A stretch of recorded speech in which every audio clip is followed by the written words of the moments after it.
Hello, everyone, and welcome to another session. And again, a very light topic, so nothing very heavy, light topic, and things like that. Uh,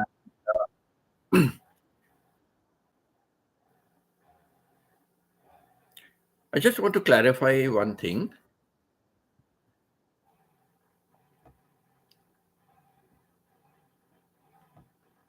I don't want anyone to get offended. Sometime I end my live stream, but I've been looking at analytics, you know.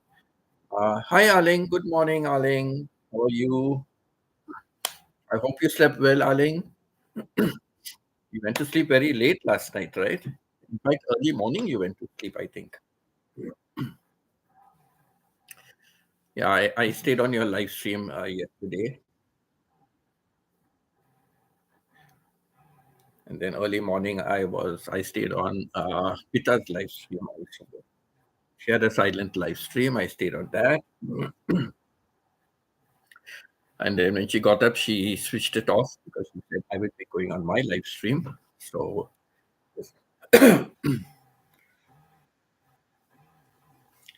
I hope you all had a good sleep because it's work day for all of you.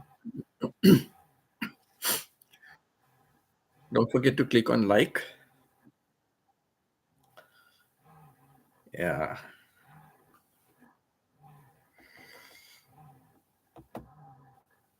As soon as the grandchildren come, I will go upstairs. Okay. In the distance, you can see some cattle. Some cattle have come to graze on the grass. The other day, they were very close, very close. But yesterday it snowed, but now they have come back. Yeah. Thank you, Arlene, for being here. Thank you for being here and supporting.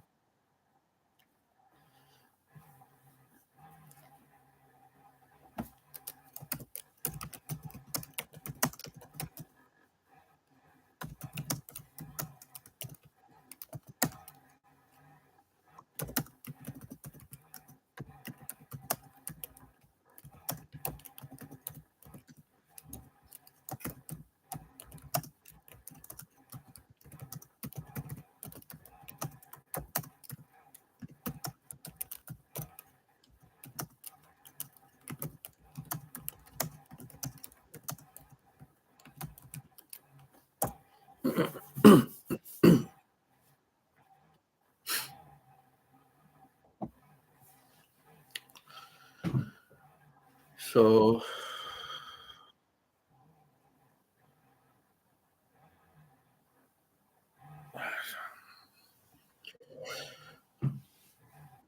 sun is very bright outside, but it's still cold.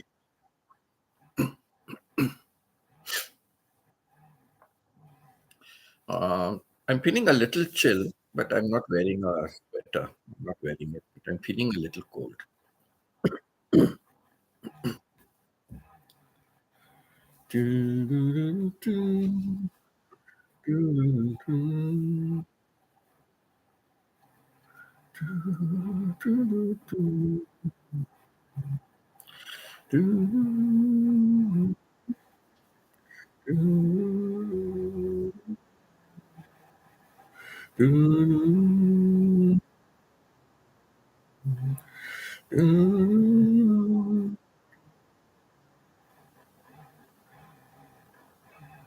Sting, I need to nap again. Oh, so sad. So sad. Do you have time to nap again? You can keep your alarm on. You can keep your alarm on and have a nap before you go to work. Do you have some time left before you go to work to nap?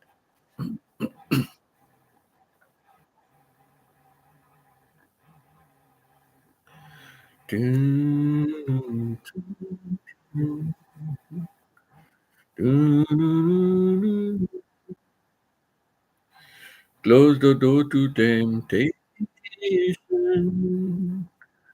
Don't let me walk through. Turn away from me, darling. I'm begging you to please help me. I'm falling in love with you. Please help me. I'm falling. That would be sin. Close the door to temptation. Don't let me walk in. You belong to another, and maybe that's true. Please help me. I'm falling in love with you. Hi, Stephen. How are you, Stephen? How was your work? How was your? Oh, you. No, no. Is it your day off? Because I was trying to find your. I was trying to find your schedule. Work was okay. Yeah, work was okay. So yeah, so you must have come off. Had dinner or still to have dinner? I'm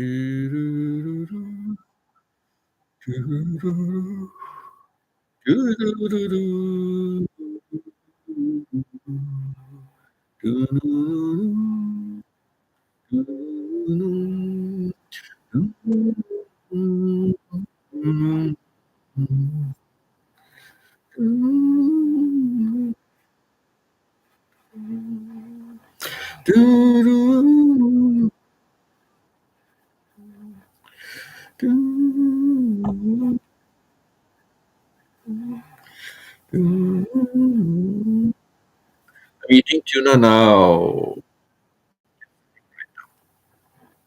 Tuna casserole. Wow, yummy.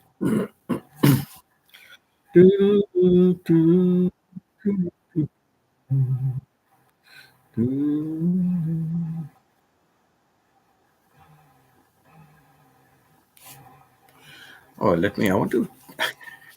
There's a funny song, funny song, but so sad it is also. Let me see if I can find the lyrics, and it can go according to that. So I don't know if it's here. Uh, what should I call it?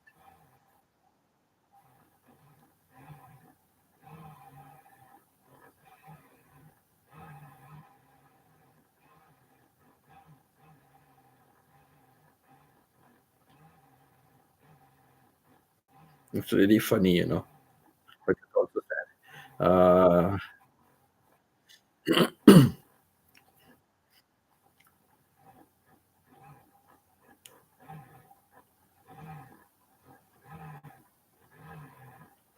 It said lyrics now. Why it's not showing the lyrics?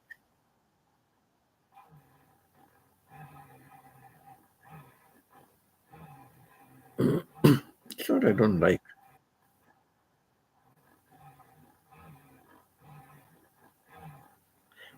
Okay, maybe they're playing the song with the lyrics. I got only the lyrics.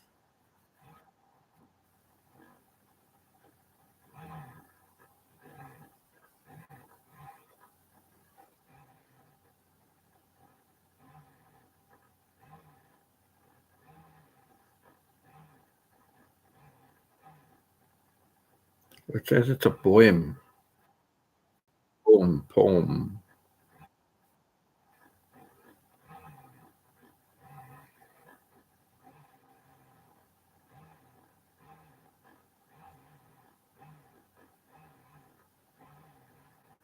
Ah, this is the lyrics. Yeah. Come on, where's the full lyrics?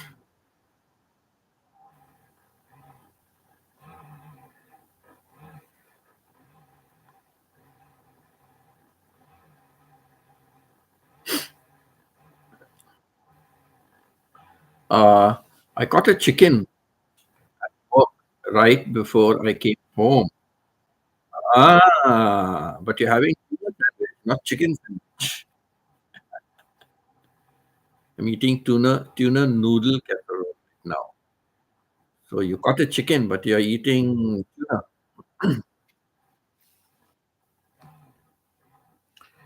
So there's this funny song, okay? Which was supposed to come. She hasn't come on.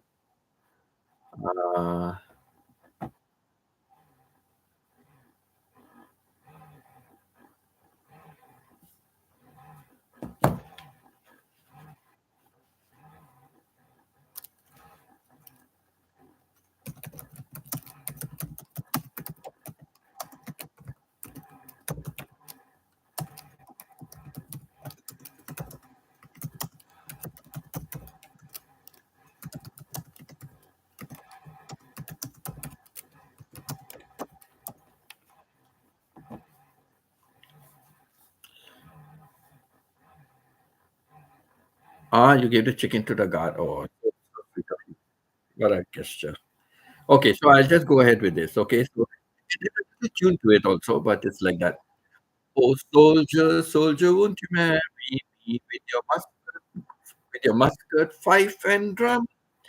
Oh, no, sweet maid, I cannot marry you, for I have no coat to put on, no coat to put on. So up, so up, the lyrics are a little different from what I think. So up she went to her grandfather's chest and got him a coat of the very best.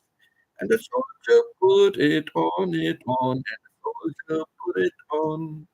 Oh, soldier, soldier, won't you marry me with your musket, fife, and drum? Oh, no, pretty maid, I cannot marry you, for I have no hat to put on, for I have no hat to put on. So up she went to her grandfather's bed, and she got him a hat of the very best. And the soldier put it on, and the soldier put it on. Oh, soldier, soldier, won't you marry me with your musket, fife, and drum? Oh, no, sweet maid, I cannot marry you, for I have no gloves to put on, for I have no gloves to put on. Then where's that? Where's the glove? So up she went to her grandfather's chest, and she got him a pair of the very best. And the soldier put them on, and the soldier put them on. Oh, soldier, soldier, won't you marry me with your musket, fife, and drum? Oh, no, sweet maid, I cannot marry you, for I have no boots to put on, for I have no boots to put on. So up to her grandfather's chest she went, got him the pair of the very best, and the soldier put them on, and the soldier put them on. Oh, soldier, soldier, won't you marry me with your musket, fife, and drum? Oh, no, sweet maid, I cannot marry you, for I have a wife and a son at home, a wife and a son at home. What a wicked soldier he was, right? What a wicked soldier he was. So I remember, and I learned it the lyric. I learned it with a little different lyrics. So I fumbled, I fumbled a little.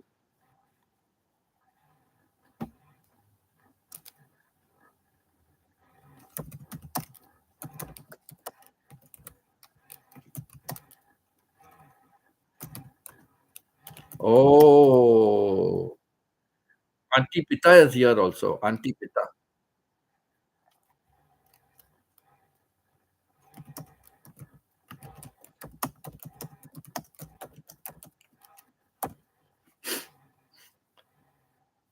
Thank you, Auntie Pita. How are you?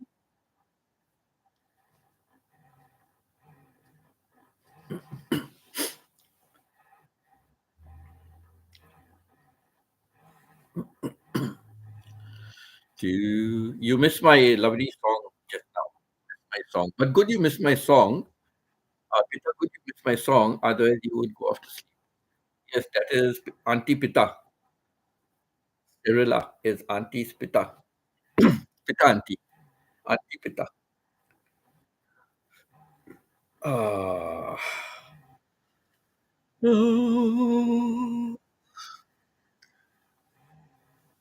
when I learned the song, I learned it like, like he said, I have no coat to put on. So off to the tailor she did go. So after the tailor, she did go as fast as she could run and got him a coat, the finest coat, and the soldier put it on like that. And then the shoe, he goes to the shoemaker. Hi, how are you? Where are the others? Hello,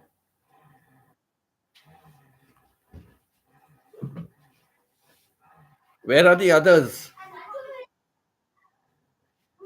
Hello, how are all of you?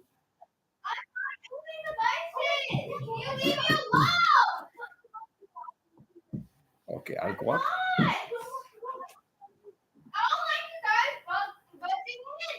I'm going up. Okay, I will go upstairs. The cattle have come back to feed on the grass. They come back to feed. The farmers must be happy because you don't have to search for fodder for the cows, right? After winter, the cows can now come and feed on free grass. Free grass. Maybe I can show you the cows. You can have. So, how are you, kids? Okay. Okay. Take care. Need anything? Call me. Okay. So let me see if you can see the cows. They are at a distance. They are right at a distance. I don't know if you can see that above the bush right there. I don't know if you can make out, but they are at a distance there. All the spotted things there. Those are the cows. Uh, yeah, there's no cows closer. There's no cows closer. So let me come back to my kids are come back arguing. They're arguing too much.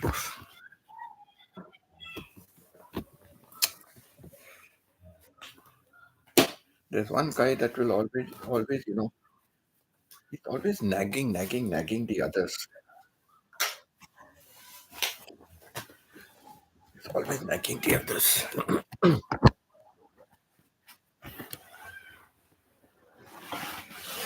So yeah, it's better to come up. What I noticed, all the all the shouting and the crying and all that gets recorded.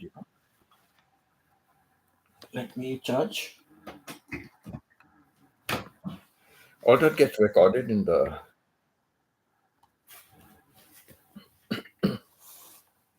it gets recorded in the video. Okay, so I connect is also here. I connect. Getting ready now before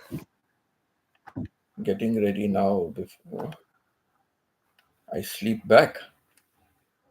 Huh? You're going back to sleep? Pita, pita, pita. Steven, I left your playlist playing when I went to bed last night and let it play until I came home from work today, Pita. Wow, that's good. That's good. That's good. That's nice. Yeah, it's very helpful. I've got Pita on my playlist, and I've got Pita and where did my phone? Yeah, I've got Pita and I've got my.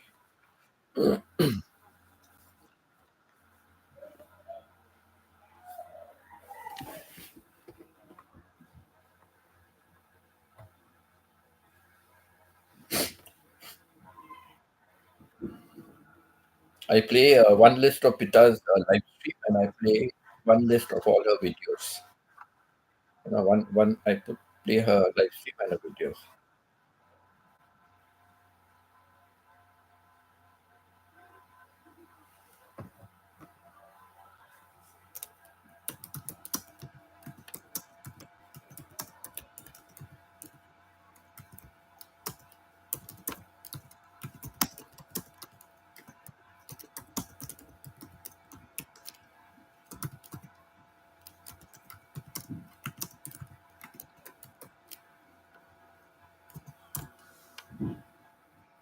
Do, do, do, do, do, do, do, do.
Do, do, do, do,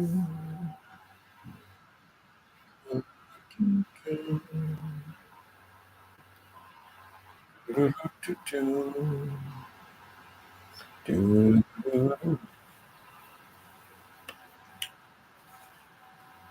Getting ready now before I will sleep back. Really?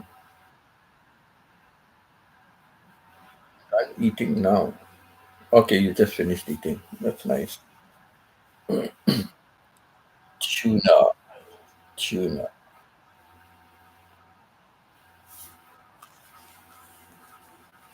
When I was in Muscat, we used to get these little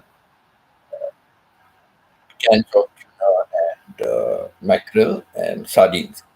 And I remember the brand was like it was a reddish color, and it was soaked in oil, in oil, and very tasty, tasty.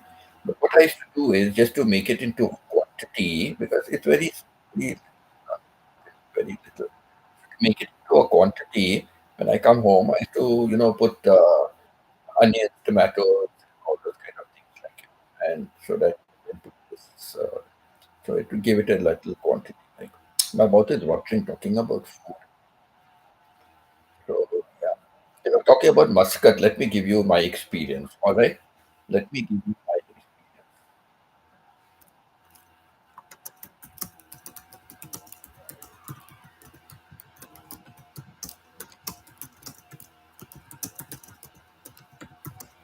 Okay, so when I first went to Muscat, what happened?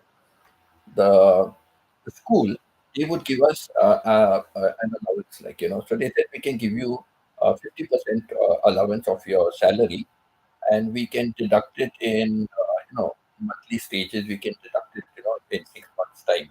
So we can give you like in a so that you can buy supplies and stuff. That's a very good question.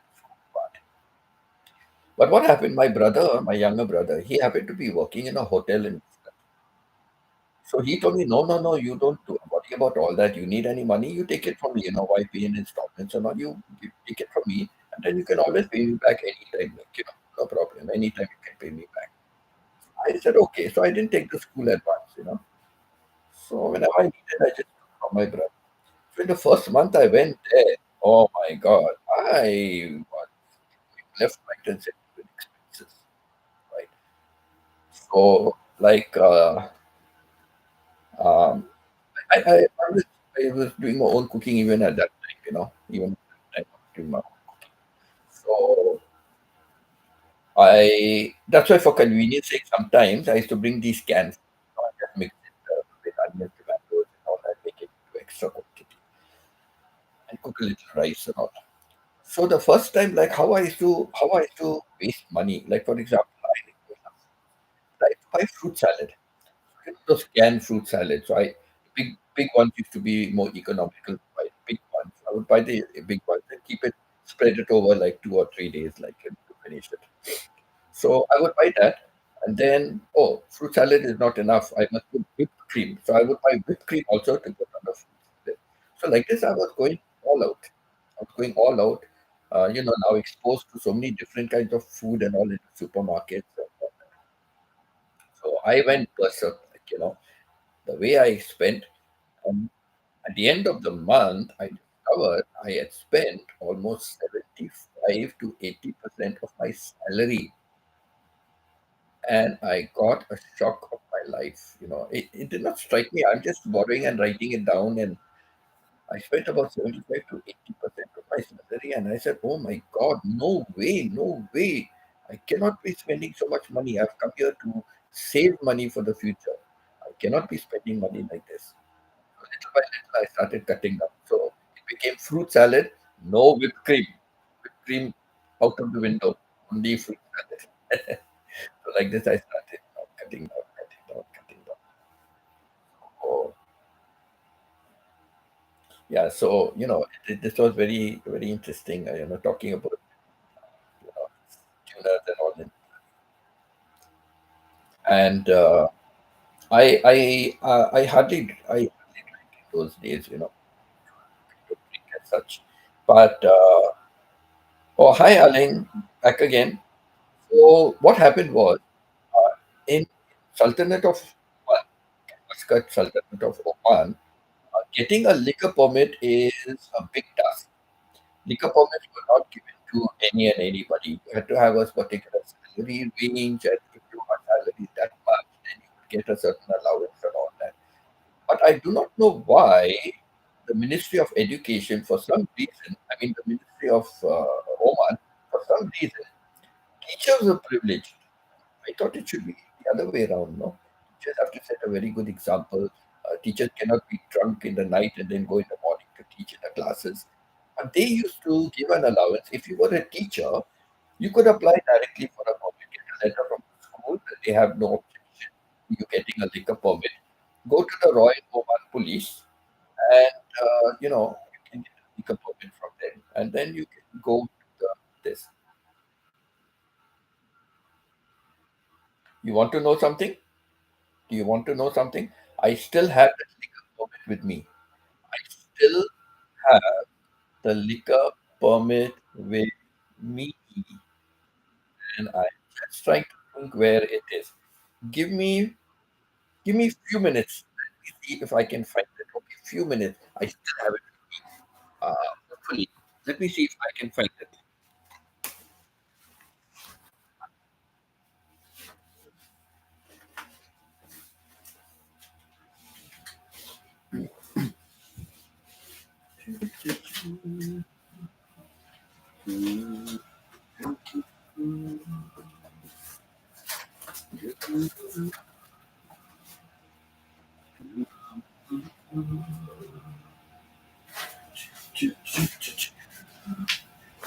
Okay, we are in luck.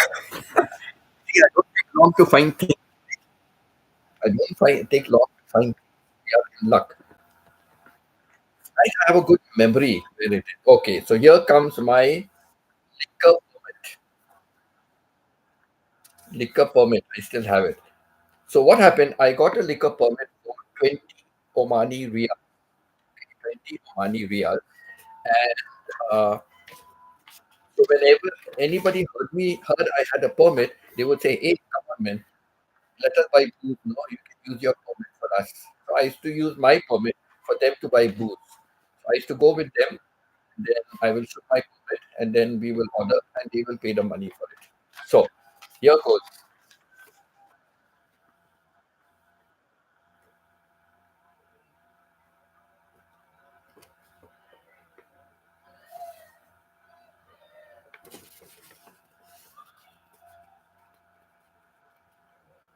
I don't know if you can read it, and can you see the date?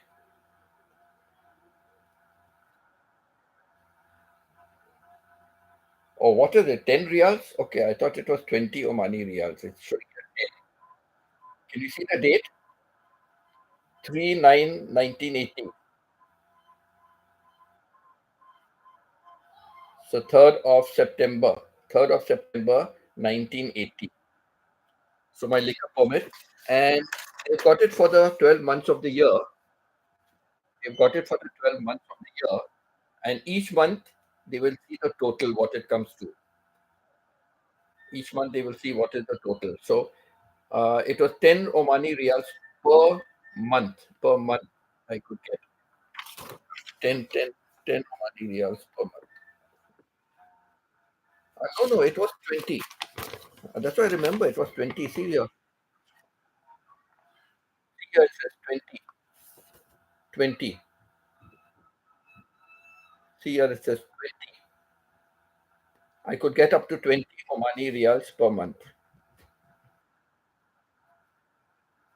And 1980. And it was valid up to 1981. From 1980 to 1981. Valid for 1 year. So my liquor permit, I still have it. 1980. So how many years passed? 44 years. 44 years. 44 years, the paper, 44 years old. Still have it. And British Bank of the Middle East. No, the Chartered Bank. The Chartered Bank. The Chartered Bank, Muscat.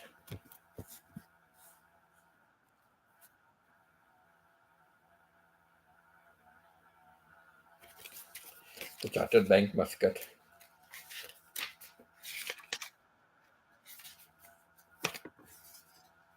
Account closed. Account closed.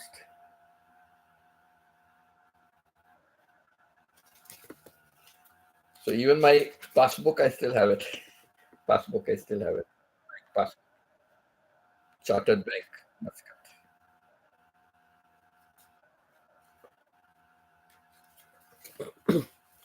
Yes, I still have it with me from 1980.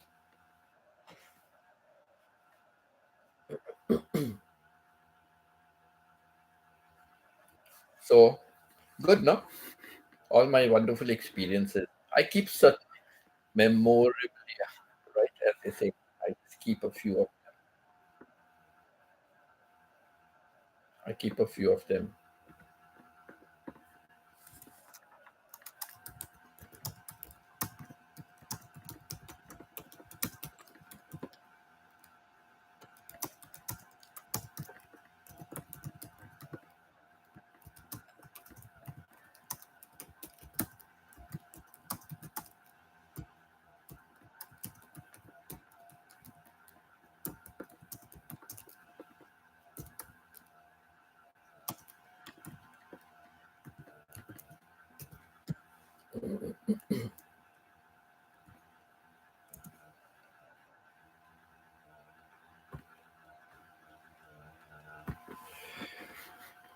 Yeah, so that was it. Was it?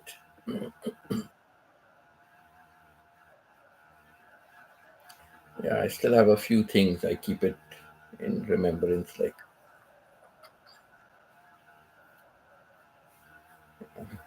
It's good I remember where it is. And like I said, my bedroom is my home.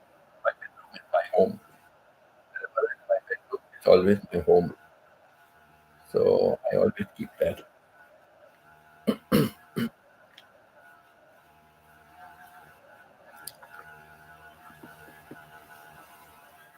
Yeah, I'll put it away afterwards. The important thing is always put things back in its place. I'm very particular about that. Very particular. I like to put things back in its place. I don't like things just thrown here, there, and everywhere. So when you need something, you be able to find it. Like you use a knife, you use a pair of scissors, and then when you want a pair of scissors, you are searching all over, and keep it back in its place. It's the best thing to do. Keep things back in its place, and then you will definitely be able to find it the next time. You don't have to go hunting around. So yeah, I'm quite systematic and organized that way. I like things in place. You can see now where all I've traveled, how many times I've moved house, and how many times I've moved house, and still I have some of these things with me from those years. You can imagine, like, I still kept it safely. All originals, all originals. And they've been looked after, except when you fold paper, sometimes, but the paper seems to be good. Paper seems to be good. So, yeah,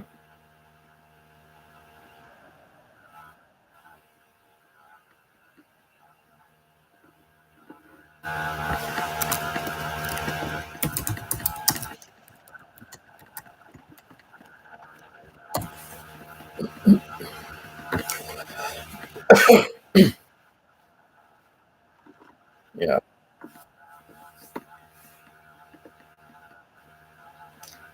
I always like things kept back in its place.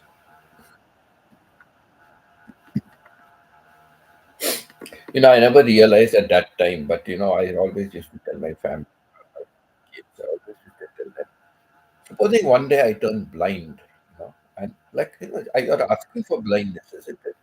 But I used to always tell them, supposing I turn blind, I must be able to know where things are kept and find it easily. That is why you must always put things in place. And later on, I stopped, I said, what am I doing? I'm asking myself to be blind. you know. So then I stopped saying that. But the fact is, like, you should keep things back in its place and you can find. Otherwise, it gets very difficult, right? Very difficult. And sometimes, it might be such an important thing you need at that time, and you just can't find it, and you used it last, and you just do not know where you keep it last. But I have another very bad habit. I have a very bad habit, and that is keeping things in a safe place. I have a very bad habit of keeping things in a safe place. It is so safe that I forget where I kept it. Honestly speaking, it is so safe that I even forget where I have kept it. And then there are many times when I'm not searching for something and I find it. I'm not searching for it. I'm just settling up something and I find it. That's another thing. Keep If somebody says keep it safely, that's a problem for me because I keep it so safe I forget where I kept it.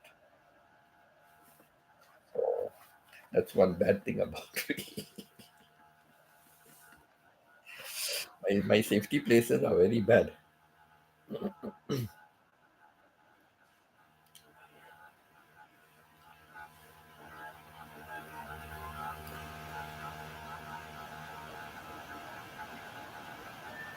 Somebody's playing a flute, or at least trying to play the flute.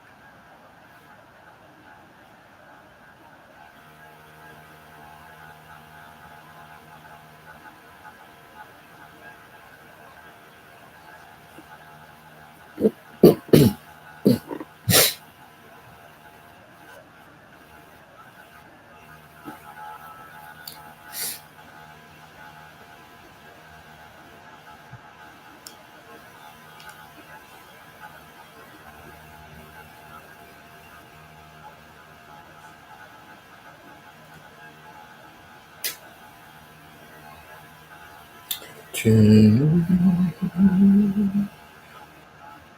be loving you eternally.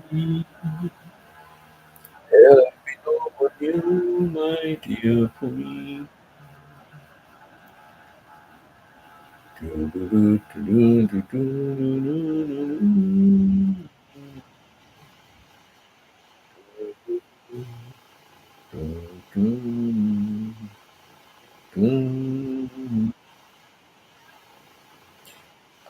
be loving you eternally.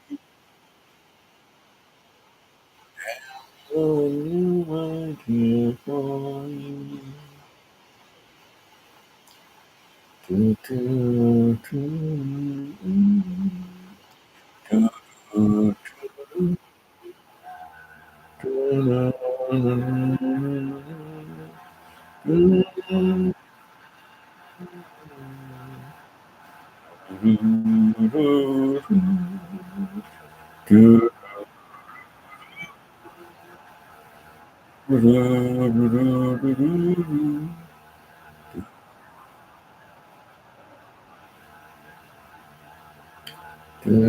do, do, do, do. Oh, Pita auntie, now caught in slow traffic, so had to take a turn.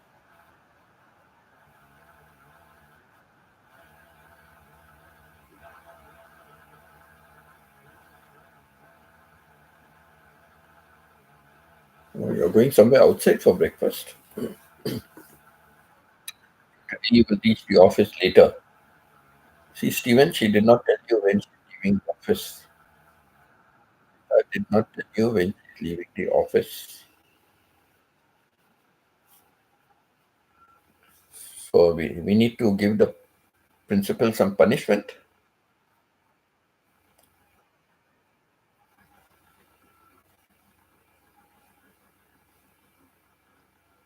Oh, caught in shower traffic.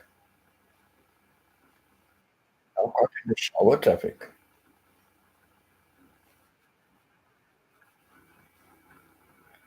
I think I'm getting lost over there. And I have to turn to the table for breakfast. Okay, so there's a big queue up. So there's a big queue up shower.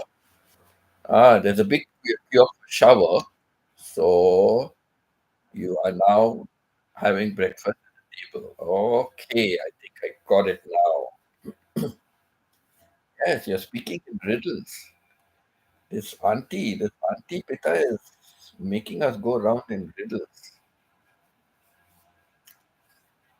I read slower traffic. Because I saw traffic, I just assumed it is slower traffic. And you said, how I'm reading shower traffic. Okay. So Sharon beat you to it, huh? Sharon beat you to it.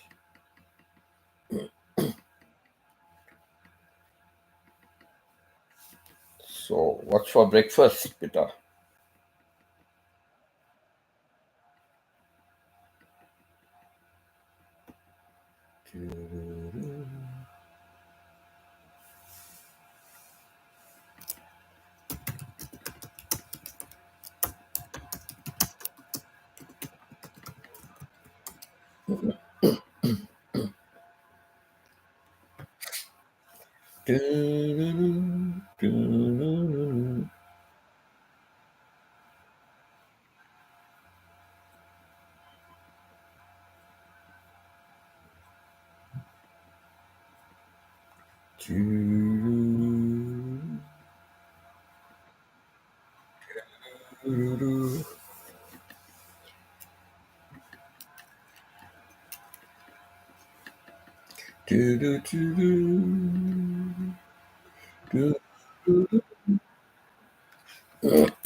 one thing about me, like I said, I'm very neat and tidy and keep things in its place and everything. But for some reason, don't ask me why. Don't ask me why. I don't know. But for some reason, in the teacher's staff room, in the teacher's staff room, my table, my table was the messiest table. And even at home, even at home, the corner table where I keep my school stuff, where I keep my school stuff, was messy. But my teacher's table in the staff room was always the messiest table. Don't ask me why. But if I needed something, if I needed something from my table, I could tell a boy, a student from my class, go into the staff room. And in the beginning, I had to tell them, but later on, they knew. So I would tell them, go into the staff room, look around the teacher's tables. Whichever table you see is the messiest table, that is my table. Then I would tell them exactly, look on the left, look on the right, or look in the middle, or look behind or front, or I would be able to tell them and lift up so and so, and underneath this, underneath this file or underneath this book, you will find whatever I want. So I knew everything about my table. I knew where everything was on my table, even though it was a mess, but I knew exactly where. And they would be able to find it and bring it. Not even once did a student come and say, "Sir, I couldn't find it." Though it is the messiest table, but they could find it. And I knew exactly where everything was. So don't ask me why my teacher's table was the messiest table. It was much later in life, that I started to organize and keep it in a tidy manner. But in the beginning of my teaching career, uh, used to be the messiest table, messiest table. But I knew exactly every bit of paper, every book, whatever it is, I knew exactly where it was. You know, yeah, that was one. I don't know why that happened, but then later on in years, I started keeping everything organized and neat and tidy, on my table. Then it became one of the neatest tables in the staff room. At home also, my mom, she would settle up and then she would settle up my table. I said, Mom, please don't settle up my table. I just do not know where all my important papers are. I just do not know now where you have kept, because I would know everything. Even if it was a mess, I would know where it is. But and my mother used to settle it up. Ah, I cannot tolerate. You keep it neat and tidy. I cannot tolerate seeing a messy house.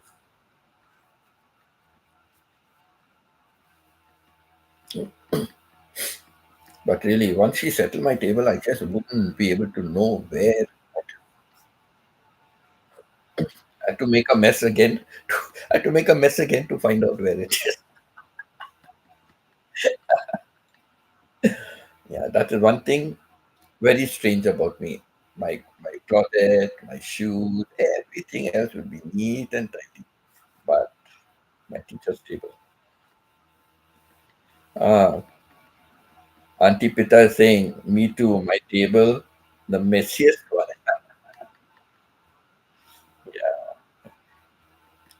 But then later on, when I became assistant headmaster, when I became vice principal and all, by that time I had already got myself very well organized. My cupboard, like all the things in my cupboard used to be well organized, all the files, the teacher's stays, my reports, everything used to be well organized. And you see my laptop also, my laptop. You see my desktop, it's neatly organized. Some people desktop you find one thing here, one thing there, something in the corner, somewhere else. I keep all mine organized. My desktop also is organized neatly, and all my documents are in folders, in proper folders, and folders will have subfolders and things like that. But very well, my thing computer also is very well organized, very well organized. Nothing messy. When I want to find something, I can find it immediately. Very easy to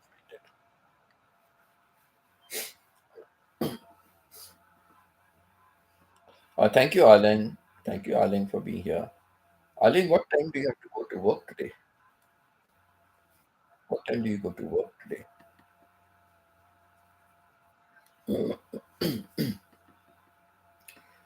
Uh,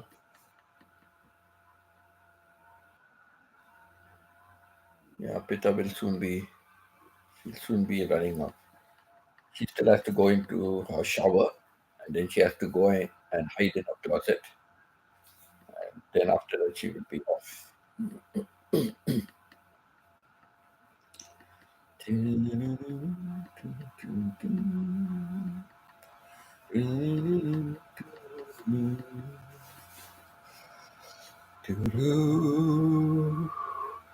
The rose is for today, but my love is for always.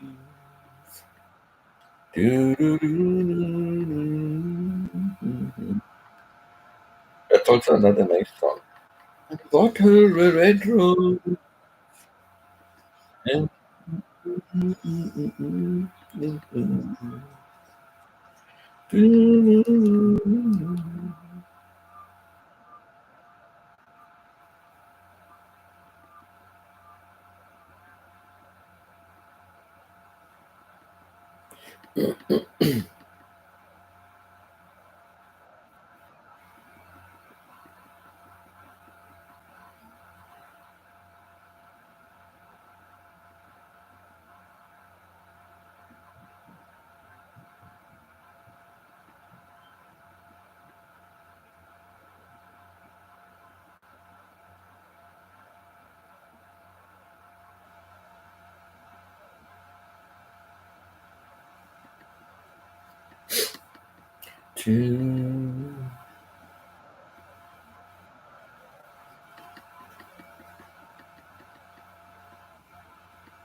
let me see if I can.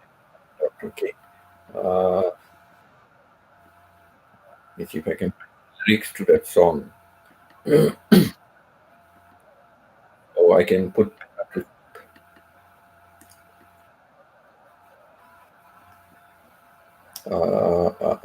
lyrics. Let me see where lyrics.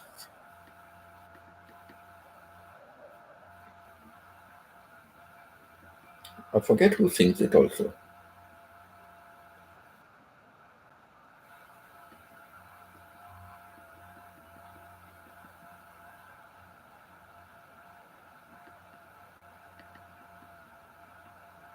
Charlie Pride. Charlie Pride. Another good singer, Charlie Pride.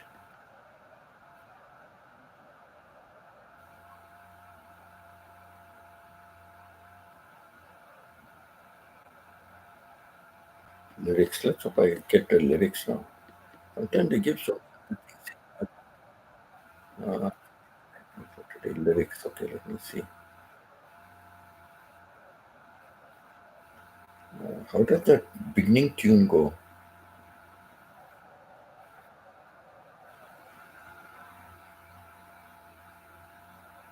I surprised her at work today. A red rose. Then for an hour we slipped away.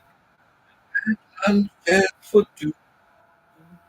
Well, no, I didn't get the job, baby. So that dress will have to wait.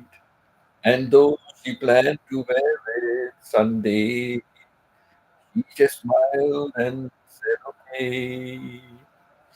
She knows the rose is for today, but my love is for always. And the rose is all I can give till better times come our way. She knows it'll still be needing her long after all the petals fade. The rose is for today, but my love is for always.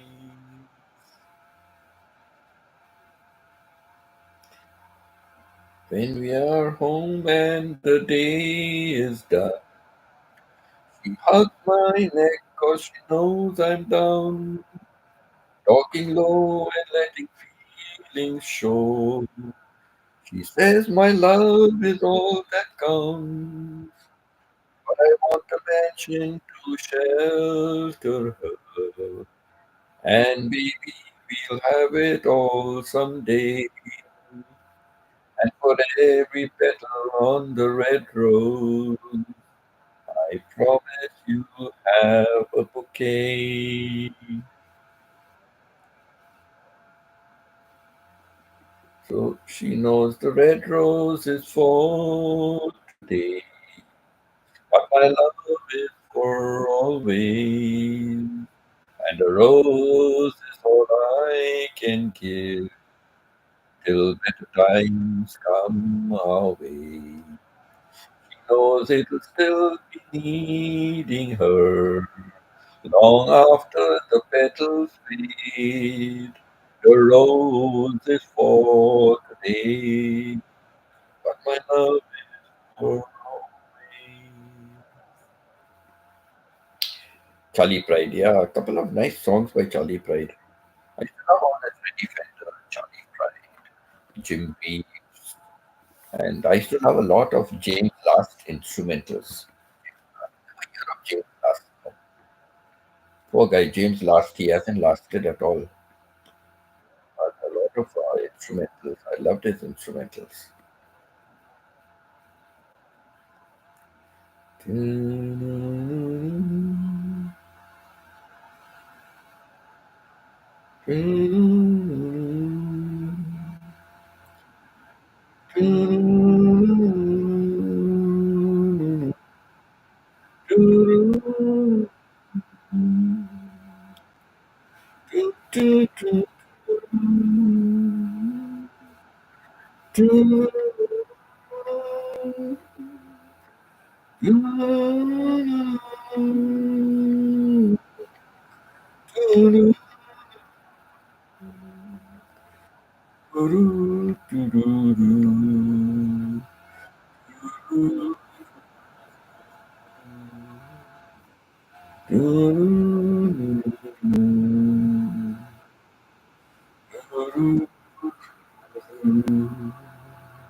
Hi, Joyce. How are you, Joyce? See you, Joyce. How was your day today? How was work? How was school? Both Joyce and Pita. They are still in school. All of us are in school, but Joyce and Pita are still in school. So sad I feel for them. Sad. They never pass out of school. They are always in school.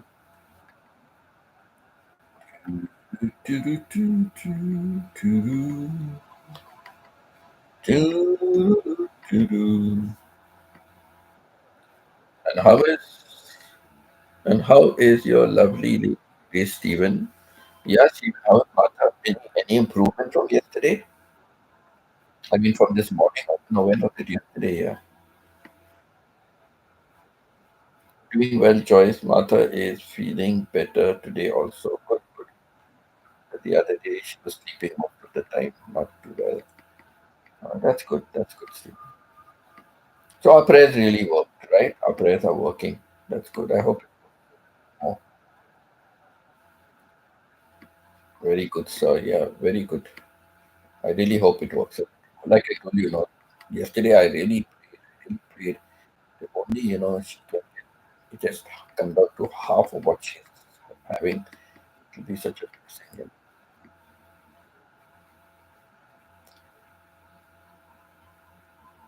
I just came home from a meeting. Okay. Mm.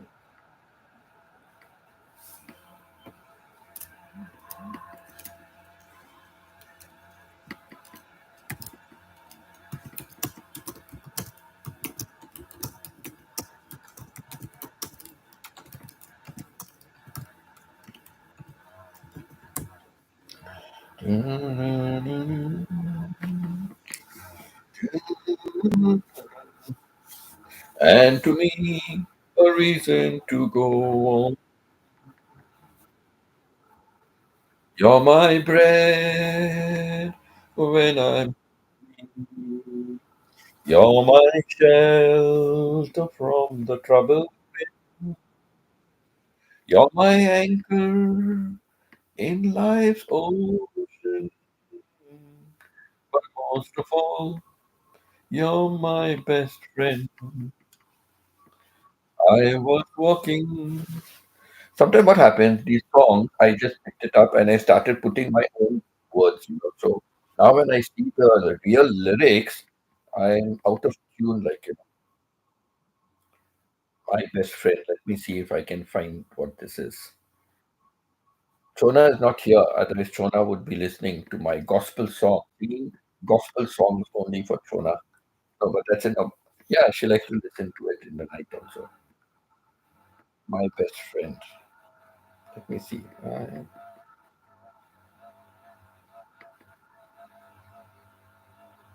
Let me see if these are the same lyrics. My best friend. Tim McGraw. My best friend lyrics. Don't know who sings it. Tim McGraw.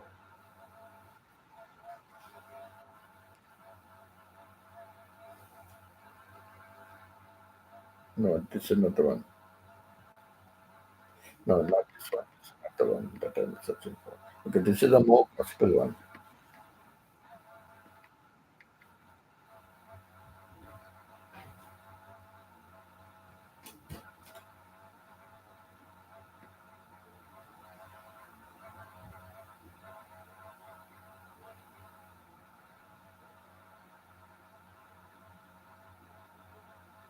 But most of all. Don Williams. Yes, this is the one. Don.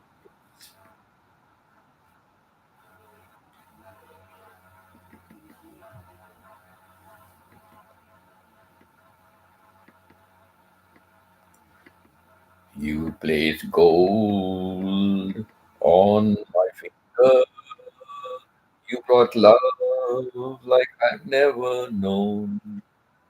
You gave life to our children and to me a reason to go on. You're my bread when I'm hungry. You're my shelter from the trouble with. You're my anchor in life's ocean. But most of all, you're my best friend. When I need hope and inspiration, you're always strong. When I'm tired and weak, I could search this whole world over. You will be everything I need. You're my bread when I'm hungry. You're my shelter from the troubled wind. You're my anchor in life's ocean. But most of all, you're my best friend.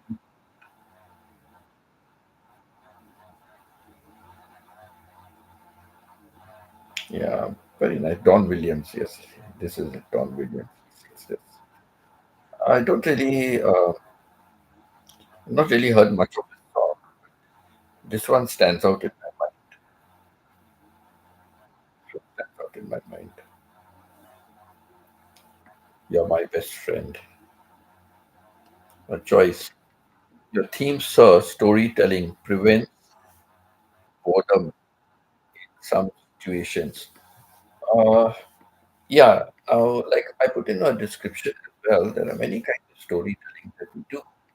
So, as teachers, yes, we are always telling stories, right? So, you could be reading out a story, you could be reading out a story from a book. And normally, when the children are younger, reading fairy tales and all, or sometimes you just tell them a fictional story from your mind, correct? You might make up a story as you go along and things like that. So, one thing, what I used to do is, what I used to do in the classroom, uh, I write one sentence on the board. Okay, I write a sentence on the board, and this is my first sentence. Now we are going to develop a story. This is my first sentence, and then I give it to the child. Now you add your sentence. What will you say next, and what will you say next, and what will you say next, and like this, it goes around the whole class, and everybody is contributing a sentence, and they're trying to make it sound logical, and they're trying to see that it follows an order, and things like that. So everybody is telling the story, but they are telling it one sentence and it's a sentence. And it's so nice, when you think like, okay, now somebody is going to talk about this, somebody changes it.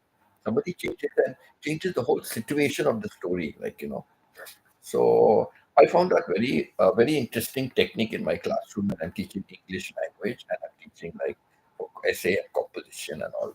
So just for them to develop, their brain and think for themselves and go into the unknown, so. Yeah, I used to use this one particular method. I used to use it not often, but I used to use it sometimes, for it to brainstorm. So I found that very useful. Another thing that I found useful was one word at a time. Okay, so the topic is like I'm going to the market. That's the topic. I'm going to the market. I'm going to the market and I bought. And then somebody will say something, and and the other person has to say what that person said. And I went to the market and I bought some fruit, okay, or I brought some fruit and veg. Then somebody will say, I went to the market and I brought some fruit and veg, and I bought a pineapple. And somebody will say, I went to the market and I bought some fruits and veg, and I bought a pineapple and some apples. So like this, again you start. The next boy has to say, or the next student has to say the whole story again. So you have to remember. And you find somebody cannot remember, and others how they prompt. No, no, you forgot. You have to say it like this. So yeah, that's another technique I use, to develop, thoughts and stories and brainstorm. Let them brainstorm. Like, it was no written work. It was just fun. It was just fun, but I'm developing their brains to think, developing their brains to think. So yes, so I should do that story also. And then the other stories.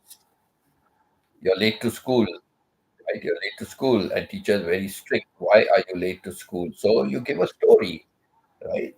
You give a story why you were late to school. This happened, that happened, and the dog was chasing me, and I had to run. And teacher, it was so scary for me, and I was out of breath. And okay, okay, okay, okay, okay, go into class, because if you tell the truth, you will get punished, right?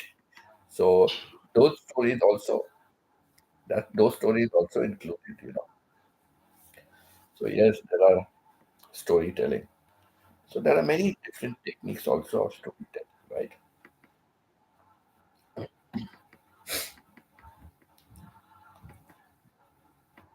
I used to also like kind of paragraphs, no? So write a paragraph on, let's say, how would you make tea? How would you make tea? What are the different steps, you take to make a cup of tea, like, and or you want to make a chicken tuna sandwich, okay, or you want to make a tuna casserole. So, how would you go about doing it? Like, how would you go about doing it? So, just a small paragraph, a couple of sentences. So, they will just give you the steps. First, I would do this and that. So, they are learning how to put things into sequence. They are learning how to sequence things like you don't put the cart before the horse. You put the horse before the cart, right? Whenever you're putting footwear, right? You don't put shoes and socks. You put socks and shoes, right? So sequence is very important. So these kind of topics I used to do with them in senior class as well. Do topics like that so they get things into sequence. So I've always been using all different kinds of techniques. Always I was using different techniques. My outlook as a teacher was completely different, and for me it was all hands on. For me it was hands on. I don't like teachers standing in the class, talk, talk, talk, talk, and students are listening for 40, 45 minutes. Teachers just talking and students are listening. You know. So my techniques were all different. And I've spoken about this before also, like in the American International School, when I started my own TESOL business and I was teaching. TESOL means teaching English to speakers of other languages. TESOL. Speaking teachers are teaching English to speakers of other languages.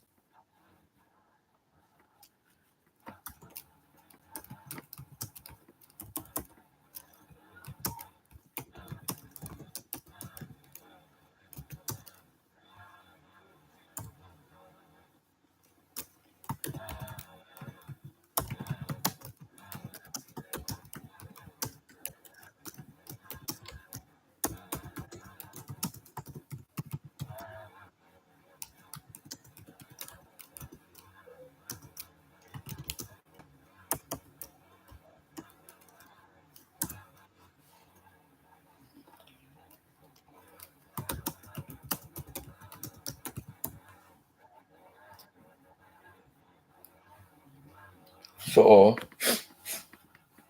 yeah, I've always been a rebel teacher, like doing thinking out of the box, not following protocol, not doing the correct things.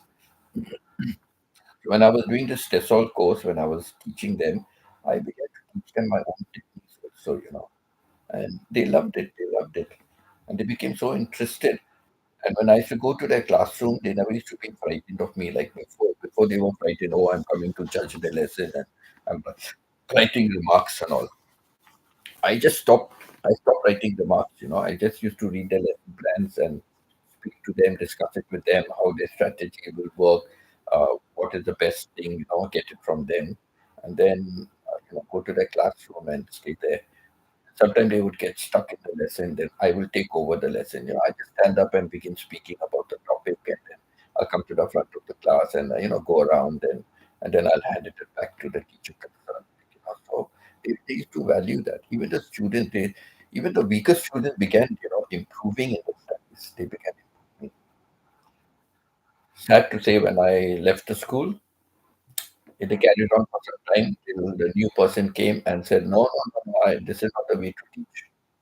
New person said, this is not the way to teach. And he went back to traditional teaching. So stupid is, so stupid it is. Teacher standing and talking, talking, talking. Very stupid. But yes, it's that way. Talking about telling stories also. So many teachers, I mentioned this before also, so many teachers used to always come to me and ask me for excuses. Because, if you honestly tell the principal, vice principal, management, if you tell them a real reason why you need to take leave, they will not give it to you. No, no, sorry, you cannot take leave for this reason. No, no, no, this is not a good enough reason for you to take leave. Like one day, when my children were born, I would always take them, for their monthly doses. They have to get inoculation for this and that, 101 things. So my wife was very good in remembering all these things about medicals and medicines and all that. I am not good, but she used to remind me, okay, on so and so day now they have to be taken for their shots and all those kind of things. So from the time they were babies, I would be taking them. Uh, my I would apply for leave. Hello, Arling, still being here. I would apply for a leave, and my vice principal will say, "Sorry, sorry, this is the mother's duty. The mother's duty to take the kids for inoculations and booster shots and all. It's the mother's duty, not your duty." I said, "I'm sorry. In my house, I am the mother and the father because my wife cannot bear to see all these injections and all. She cannot bear to see it. So for all the medical kind of things, I am the mother and the father. So I have to take the leave, and they need their booster shots. I just have to take it. And as soon as I come back, I will join my classes. I need time off. You don't want to give me a whole day off, fine. But I'll come back and I'll continue with my class. But I need time off. And I do not know when because, in the hospital there are queues and patients and, all those kind of things. So, they don't give you a time off. And in some places, they are closed on the weekend. So you cannot do it. You have to do it on the weekday. Then they all started coming to me. Oh, Winston, I have this work to do, I have that work to do.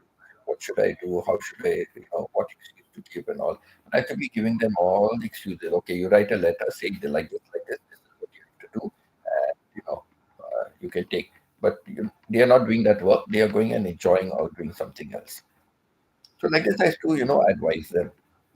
And then one day a thought just struck me, when it became too much, like many are coming and asking me, especially the junior class, junior school teachers.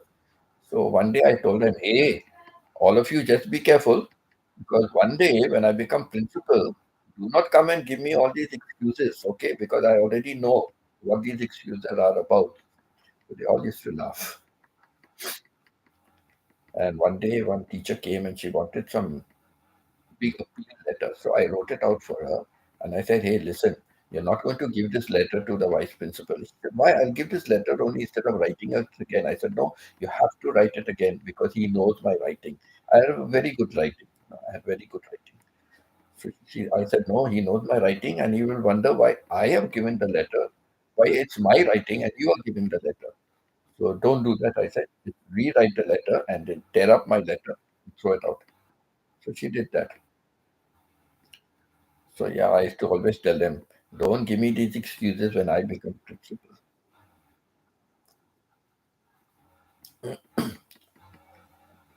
I always used to help people, always help people. Whether it's the right way or the crooked way, but I used to help them. Because with management, sometimes you have to be crooked, right? You have to be crooked. Because they don't appreciate honesty. They don't appreciate honesty. Then why be honest with them, right? Why be honest?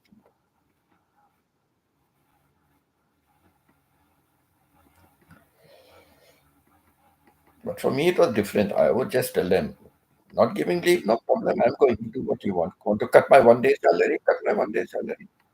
No problem. I'm going, I'm taking leave. One day, talking about that, I'll tell you. One day, what happened? It was examination time. Examination time, lots of correction. I was teaching, okay, or greeting going on with one another. That's good. So, what happened was, I was given invigilation. I said, but I saw this master in the morning. This master was okay in school. He was here in the morning. Suddenly he's become sick, and it was a Friday afternoon. Suddenly he's become sick. Yes, yes, he's become sick. I want you to go and invigilate. It was a grade 9 exam, and it was economics exam. So you go and do this. I said, listen, I'm not willing to go for this master. I'm willing to do a duty not for this master. Why? I said, because this master, today is Friday. And every Friday evening, the school used to show movies. I said, in the evening, you will find this master sitting out in the cold open area He's supposed to have a cold, but you'll find him sitting in the cold open area watching the Friday movie. And in the evening after school, you'll find him in town. No, no, no, no, he's really sick and all. Yeah, okay, fine. But I've got lots of corrections to do. So he said, okay, you can sit in class and you can correct. I said, what if the principal passes by and sees me correcting in the classroom during the invigilation of an exam? He said, no, that's my responsibility. I will answer the principal. I said, really? Okay. So I took my papers. I was doing corrections just to be vindictive. I was doing corrections, but not that much, not that much. I was also concentrating, looking at the students. And suddenly I noticed one he was dictating. He's quietly whispering and dictating, and they are in rows. So he's forward and he's dictating, and the fellow in front is sitting right to the edge, and he's writing. So one is reading out, and the other fellow is writing. So I warned them first time. I said, stop it. Second time, stop it. Third time, what happened? I got up from the teacher's table and I walked right around. As I walked right around, and then I came and stood just at the back of them. So they are both like this, right? One in front, one behind. I came and just stood behind. All the students stopped writing. All the students stopped writing and they were all looking at me only. So I just stood. And these two boys are one is dictating and one is writing the answer. And suddenly I don't know what happened. They must have realized some kind of silence. They stopped and turned. As soon as they turned, they saw me standing there only. They must have not seen me at the table. So they turned around and they saw me standing there. Oh, sorry, sir, sorry, sir, sorry, sir. No, no, no, I said, not sorry. Carry on writing. Don't worry. Don't worry. Carry on, carry on. No, sir, sorry, sir. No, no. Don't be sorry. Just carry on, carry on. But just give me your papers 1 minute. I took their papers and wherever that boy was writing, wherever he was writing, I drew a line underneath in red. I drew a line underneath and I put my signature. Like, this is where I stopped them finally. I gave them two warnings, and now this is like a stop. But I gave the papers back. Okay, continue now. Don't worry. Just continue your writing. And I went to back to my table. They didn't copy after that. They didn't do it. But I just I went back. Then I kept it when I collected all the papers. I kept these two papers right on top. I went to my vice principal. I said, Mr. Ringo, I was invigilating. During the invigilating, these two boys, one is dictating, the other one is writing. I warned them twice. Then third time, I still let them copy. I said copy, but of course they did not copy. But I copy. Here is the line I drew in red, and I've signed. So this is where finally the third time, but they've been copying before that. So he asked me. He said, Winston, what do you think we should do to the students? I remember I was very angry that I was given invigilation to do. He asked me, Vincent, what punishment should we give the student? I'm sorry, Mr. Ringro. It is not my subject, it is economics. So you ask the economics teacher what he wants to do. That's not my prerogative. It's his paper. No, no, but you were the one invigilating, and what do you suggest? I said, I don't suggest anything. My work was to invigilate. I got these two copying. I won them twice. Third time, I said, finish, that is it. But it's left up to the teacher. You can explain to the teacher and let the teacher do the whatever punishment. So, like that it was. And sure enough, in the evening, that master was out in the town. He was a bachelor guy. He was out in the town. And then he came to the Friday movie. And at the Friday movie, I went to Mr. Ringro. He used to come also for the movie. I went to him. I said, so, Mr. Ringro, how is this person here? Correct? I told you he's sick not to go to the class, but he's not sick to go into town and he's not sick to come to the movies. I told you before. Okay. Then he understood me. I was very frank. I'm always frank and open. One day he told me, the vice principal, he said, Winston, when you are sitting in this chair, then you will understand. When you are sitting in the principal's chair, then you will understand. And I said, Mr. Vigro, I will never be sitting in the principal's chair. No, one day you will sit down. I said, no, because I am not a yes, sir man. I'm not a yes, sir man. I don't just keep saying yes, sir, and agree with everybody. No, I don't. So I will never reach that position. And frankly speaking, honestly, I reached vice principal, but I never ever became a principal of a school. And all those who were junior, all those who were in college with me, they became principals of schools many years before, many years. I had two offers. I had two offers in Dubai to become take over as principal. One offer was in a, in a emirate called Fujairah. I was in Dubai, and in Fujairah there was an offer, but I refused because I didn't want to go so far away and live there. It's very far to travel to Dubai, and my daughter and her family were in Dubai, so I wanted to be close to my grandchildren. So I said, no, I'm sorry. I said, no, I'm sorry. I'm not going to, I'm not going to be here. Hello, Chona. Nice to see you, Chona.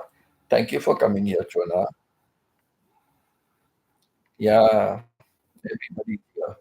It's okay. It's okay, Chona. It's okay. I hope you slept well. Chona, I hope you slept well.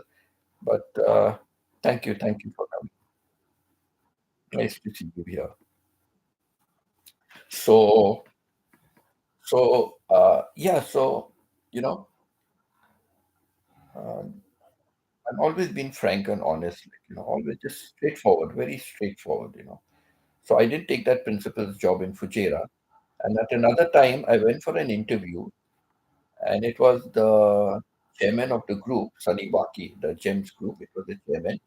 It was another master who's the vice president of the Indian group of schools, and it was the principal of the school. So three of them were there for my interview.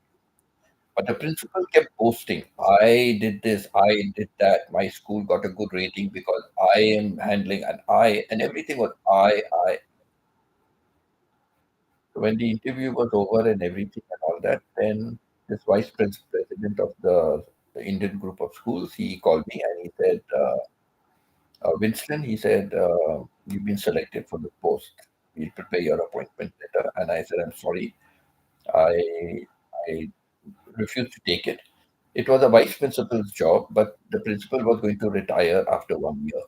So after he retires, after 1 year, I will get the principal's job.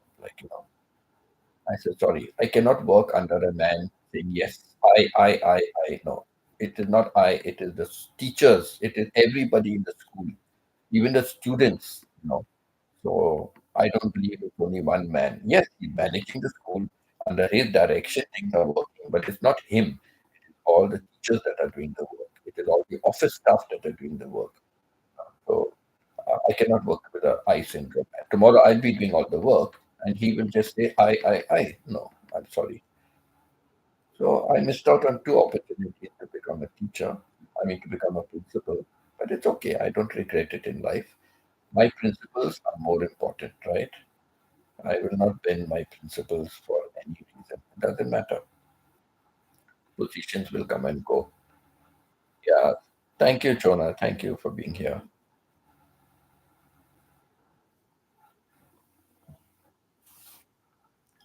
So, yeah, I've always been very, I've always been very, straightforward. Always very straightforward. Always very straightforward.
So, yeah, that's me. That's me, right? That's me.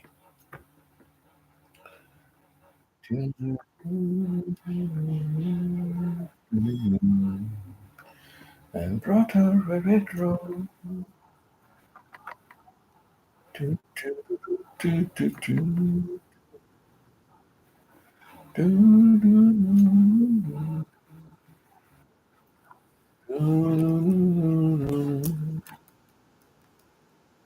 do, do, do, do. The rose is for today.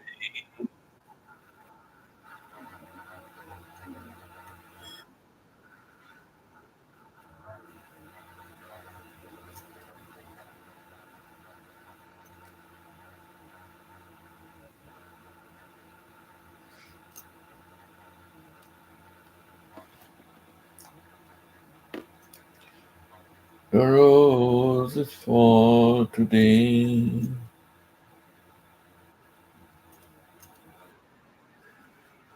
Love it for always.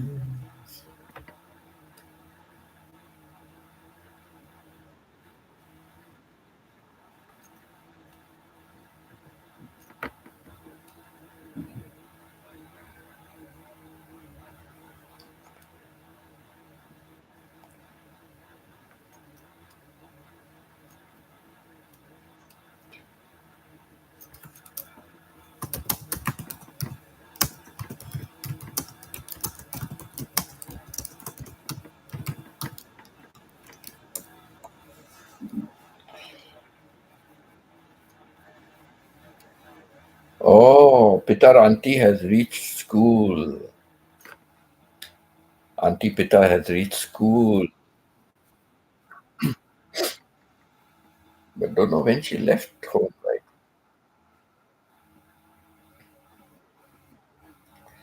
Do, do, do, do, do, do. Nice to see Chona here.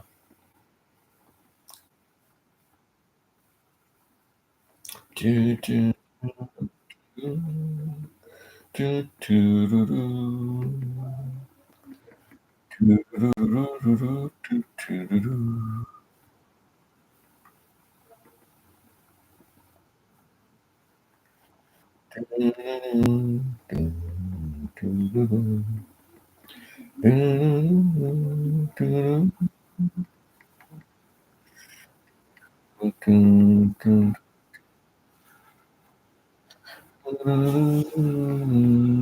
Yeah, anybody want to talk about storytelling? Anyone wants to talk about storytelling? It's showing 12 people on my channel, but only 5 likes. I don't know whether likes is having a problem.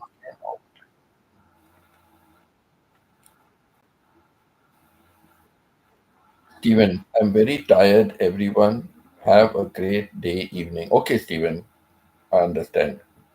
Good night, Steven. Good night, Steven. Take care. Have a good sleep. Have a good sleep. Sleep well, Steven. Ah, Maya is back. Very good. Maya is back. And what happened to Auntie? What happened to Auntie?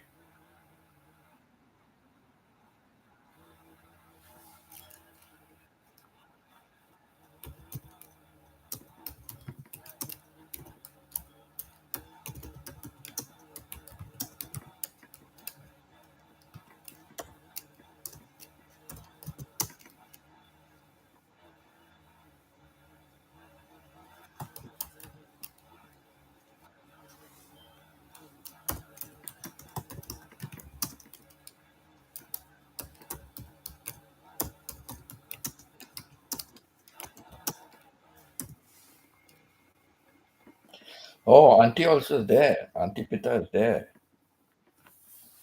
Auntie Pita is also there.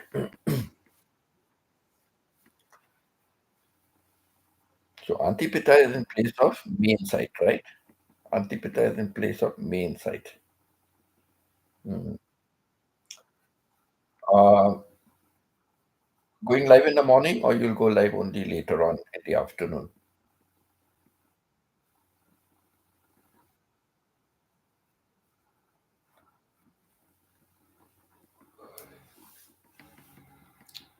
Vita, will you go live in the morning, or will you go live only in the afternoon?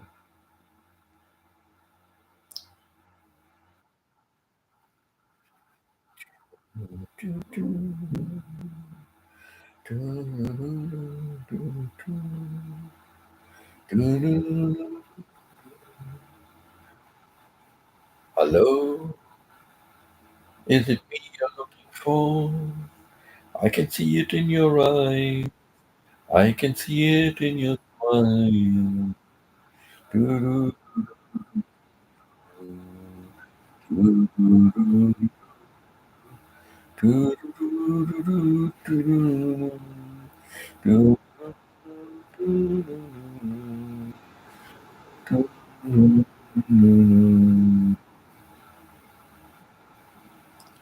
doo-doo.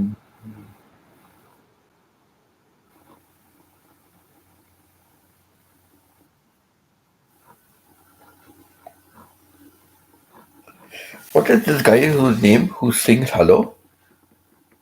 Is one of the blacks, no? Hello, hello. Lionel, Lionel Richie, right? Lionel Richie, guy who sings hello. Lionel Richie. Hello, is it me you're looking for? I can see it in your eye. I can see it in your smile.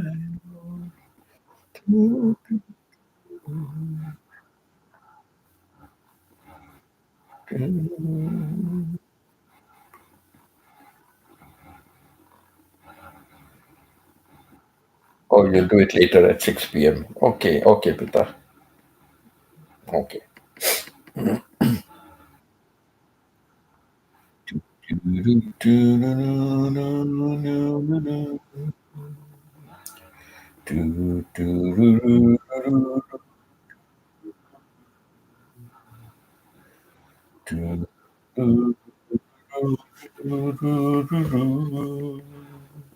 Hello, is it me you're looking for? I can see it in your eyes. I can feel.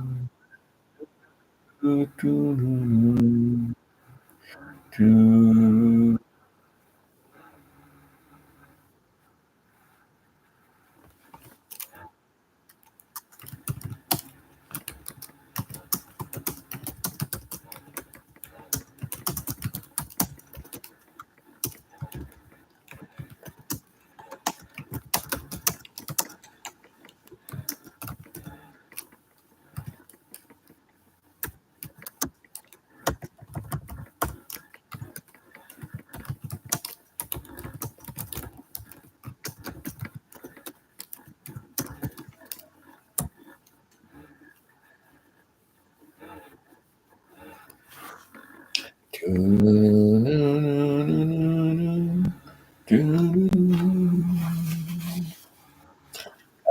a nice singer also. Many good songs he sings. But I'm not a great fan of him. Not a great fan of him. In among the groups I used to love BM. Then I found their music is so stereotyped. But I loved ABBA. ABBA. I literally cried when ABBA broke up, you know. I literally cried when they broke up. So nice. The ABBA songs, ABBA numbers, their feelings, their music. Knowing me, knowing you. Uh, it's yeah. Breaking up is never easy. Breaking up is never easy. I know, but I have to go. Knowing me, knowing you is the best I can do. And I think they sang the song when they were breaking up, or they already broke up also. They were a husband and wife couple, right? And They formed a group name because of their individual names. They formed a group name Abba. Husband and wife couple, but they broke up. Both the couples broke up. Sad, no? Funny. Normally you'll think one couple broke up. No, both broke up. Then they tried to make a comeback. Which tried to make a comeback, but no, they weren't successful. They couldn't do it. One was Benny, I know. Abba, no? One was Benny. Benny was one of the guys, and Beyond, I think, Beyond, the other guy. The girls, I think it was something Anderson or something, I forget. And the girls, I forget. I literally cried when the group broke up. Swedish group, right? They were Swedish group.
I'm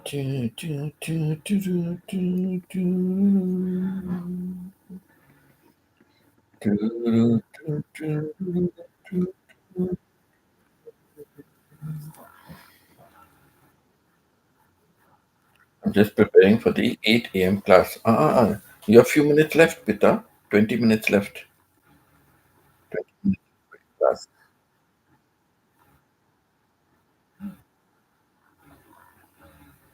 20 minutes left for your class.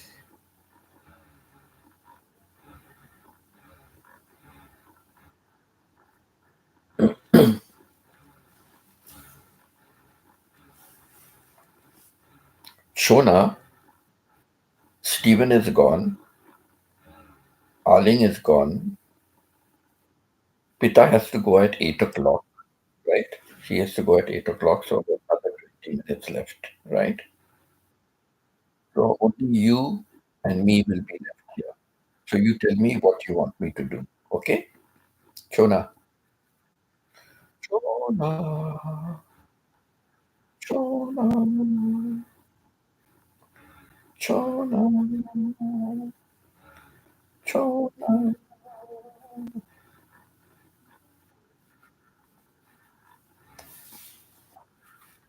Do, do, do.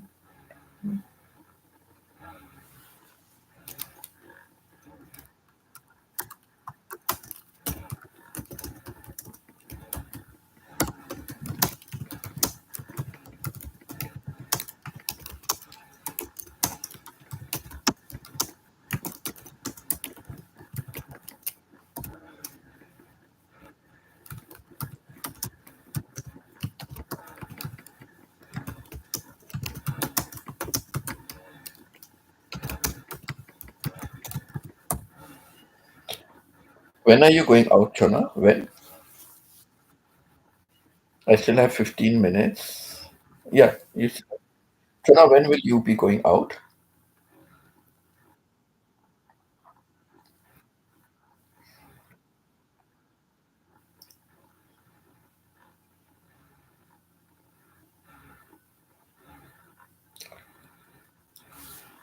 When will you be going out, Chona?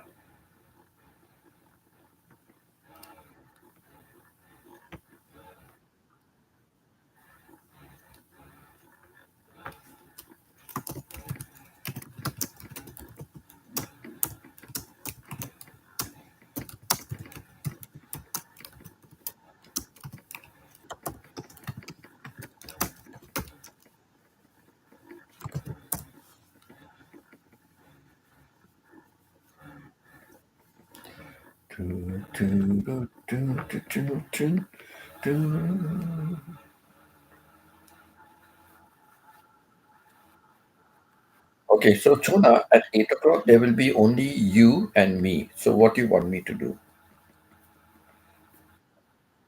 8 o'clock, and we left chat live stream. So you tell me what you want me to do. I will do that. You want me to stay with you? I'll stay. You want to end? I will end. You tell me what you want to do.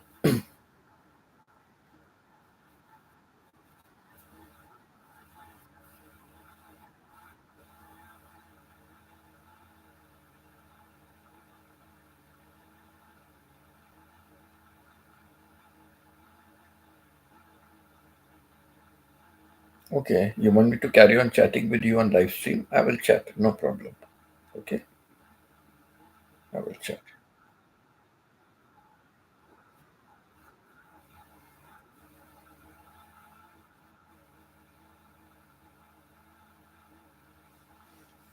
Or if you want, we can end the live stream and we can chat on WhatsApp. We can end the live stream and we can chat on WhatsApp. What do you At 8 o'clock, we end the live stream and I can chat with you on WhatsApp. What do you think?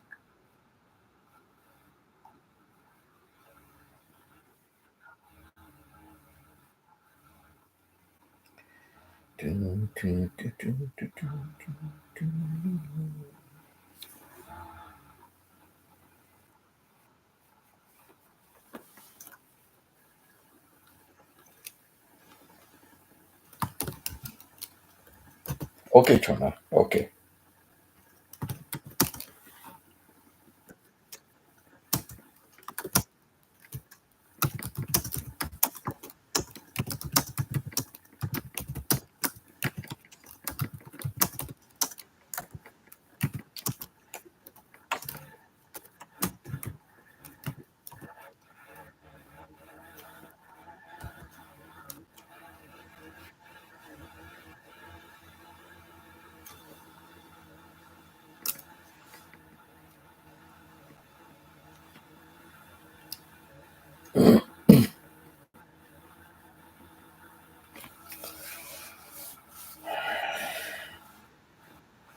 I also love all of you on my channel.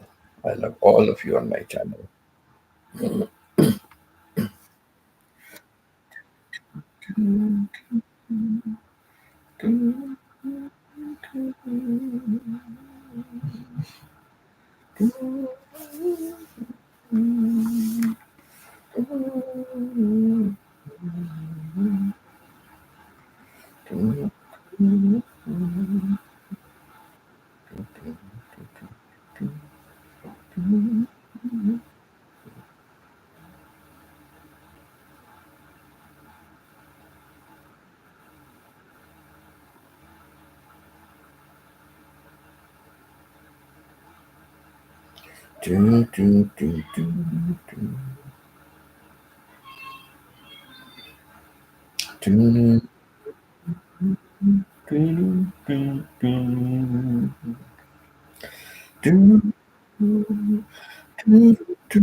Do do do do do do do do do.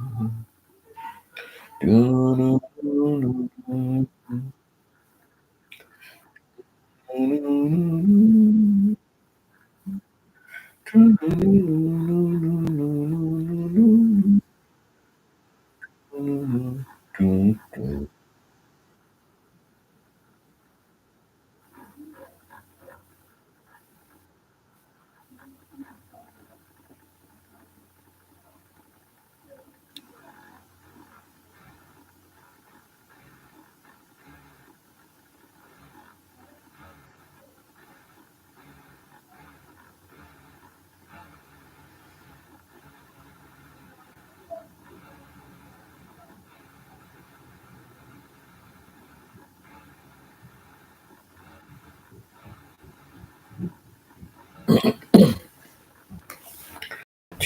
do do. Oh, thank you, Jonathan.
Wants me.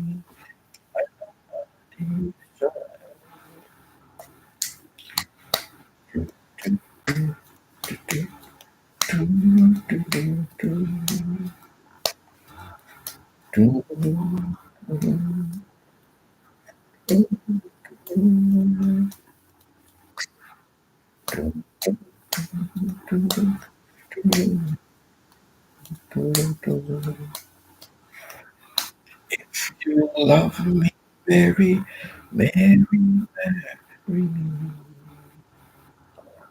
I hear the sound of bugles blowing far away, far away. When they go, I must go across the sea, and you must stay. Mary, marry me, let's not wait. Let's share all the time, and before it's too late. Now, for now, is all the time there will be. If you love me, Mary, marry me.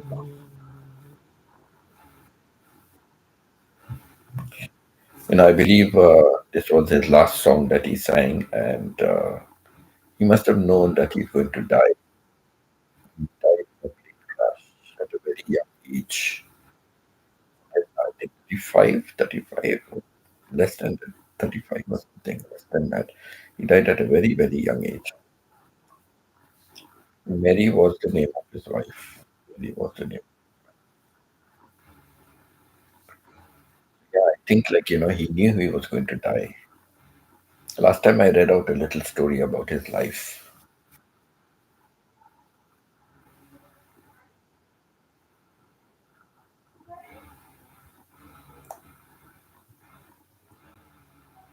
Tell you a story. I keep telling you stories throughout my live stream. Throughout my live stream, I'm telling also many stories about myself.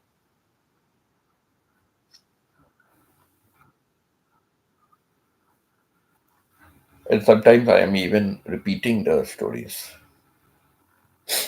Sometimes I'm repeating the stories. So you might be getting fed up to hear them again and again. So Pita, are you in class waiting for your students to come?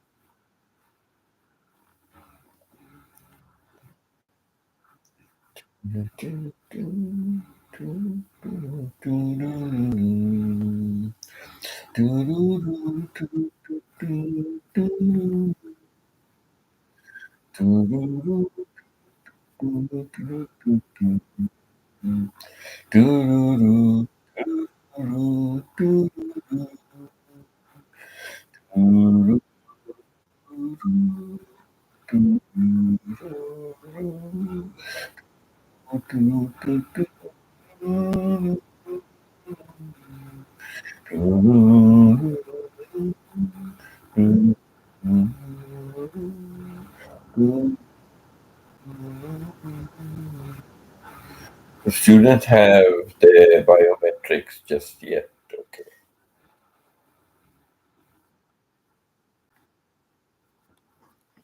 The Ken John P with his coat so grey. The Ken John P with far, far away. The Ken John P. I sing this tune and then I get mixed up with another song. I will wait until everyone else is done with the biometrics. Okay.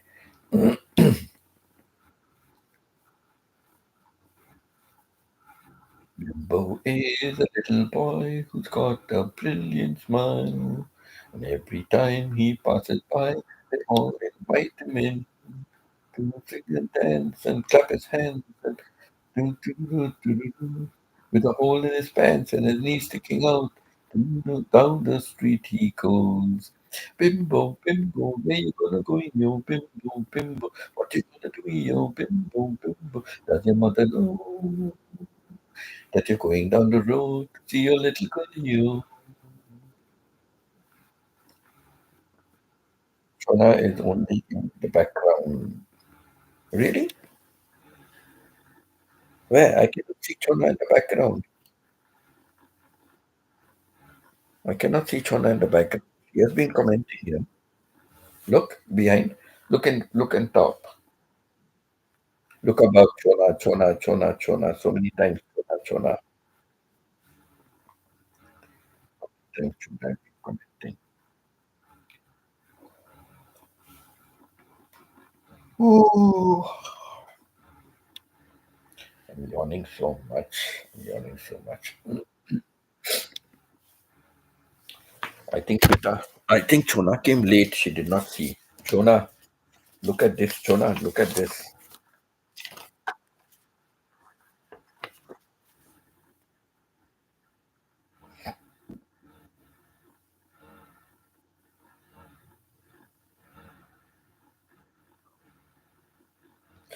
My liquor permit when I was in Oman, Muscat, Oman, Royal Sultanate of Oman, Muscat. My liquor permit. See the date, 1980. See the date,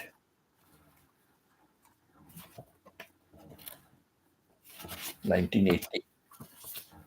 I still have it with me. 1980 to 1981.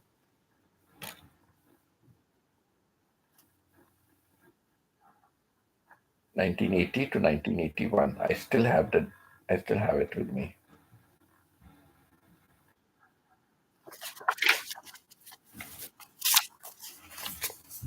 I still have it with me. 44 years. 44 years. Original paper. And my bank passbook. Chartered Bank.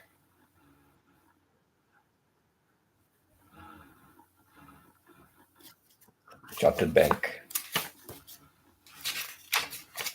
Passbook. Bank passbook. Chartered Bank.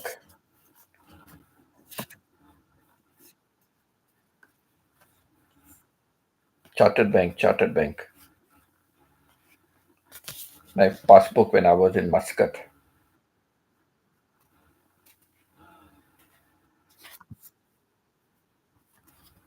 Muscat, Muscat. Chartered Bank, Muscat, Sultanate of Oman. Muscat, Sultanate of Oman. 1980. 1980. 3rd September 1980. In Muscat, Sultanate of Oman. Account closed. Account closed.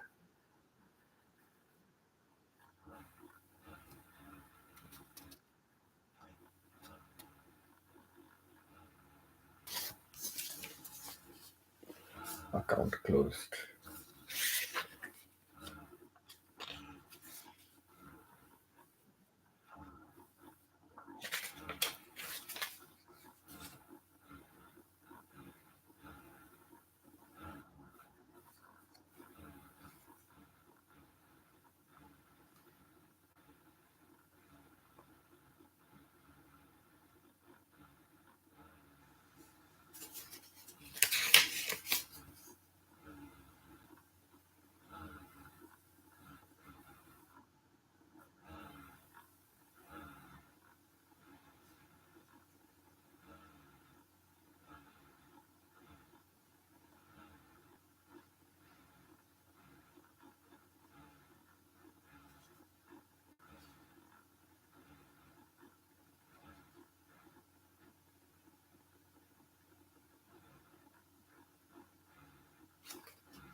I'm in elementary that time. 1980. I was already teaching. We were in elementary school. Yes, I'm a good keeper. I keep so many things I've kept, right? I've kept so many things. Yes, I'm very good in that. I went to teach in Muscat for 1 year, August 1980 to August 1981. 1980 to 1981, August.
Choo, choo, choo, choo.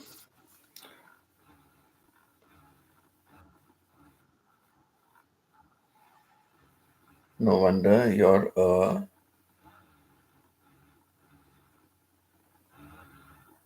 keeper also. Yeah, just few things. There are few things that are very important in my life. Few things that were very important.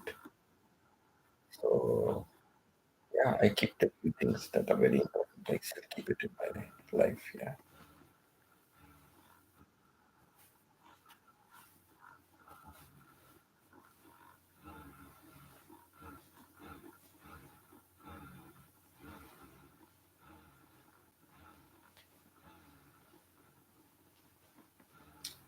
Okay, Chona, what I will do, I will stop the live stream. Okay, I will stop the live stream. I'll quickly eat my dinner and then we will continue chatting. Is that okay with you? Is that okay, Chona? I will stop the live stream and I'll eat my dinner quickly and then chat with you. Okay?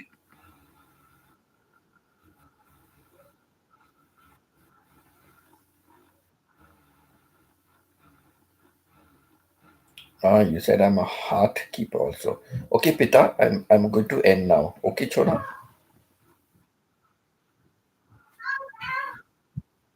You're a heart keeper also, sir. Yes, I keep my friends close. I keep my friends close. Okay. I'll go off now. Okay, Pita and Chona, I'll go off. And Chona, I will eat my dinner. I will come and chat with you. All right? On WhatsApp. Okay. Okay, Chona. Thank you so much.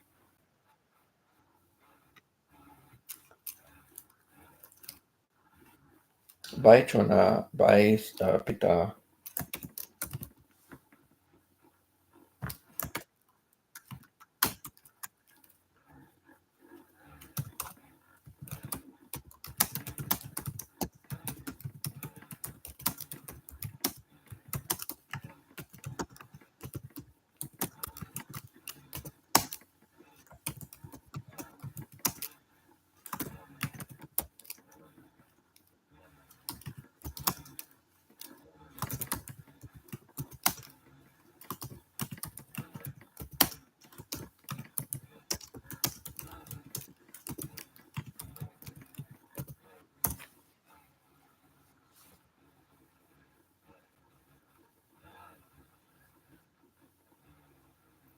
Oh, Joyce, you were still here, Joyce. Joyce, I'm sorry, Joyce.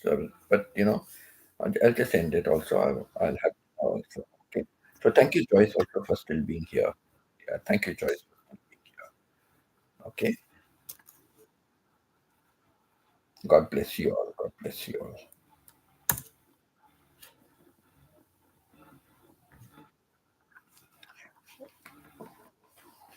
Replacement message. So, love to all of you, and God bless you and your families. Those that are going to sleep, may God be with you. Sleep well. Night's rest. Just starting the new day. I wish you all a wonderful, wonderful, happy day today. And yeah, au revoir, hasta luego, till we meet again, and see you again on my next live stream. Okay, all the best. Love to all of you from Heartbreaker. Heartbreaker? No, Heartkeeper. Heartkeeper,